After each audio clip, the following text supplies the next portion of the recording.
Air compressors consist of a small air tank, a piston, and an electrical engine.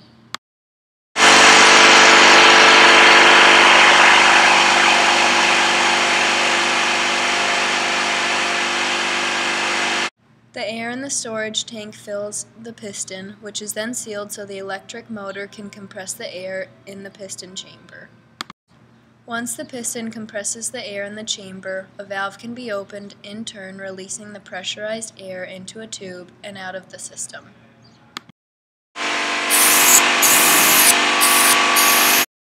A tire pump works in a similar way, but instead of an electrical motor, a hand pump is used.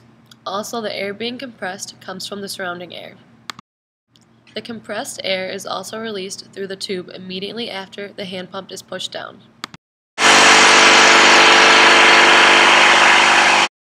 The piston regulates the volume by increasing the pressure.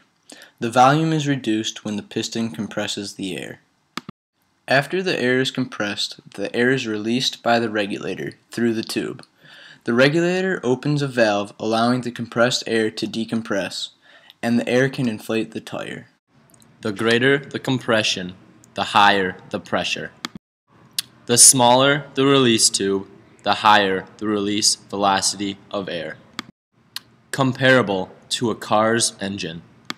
The only difference is that after the air is compressed by the piston, it is not ignited for its energy. It is just released. Common applications: air brakes, sand blasting, inflation, chicken cannons, nail guns, aerosol cans, and moving large objects.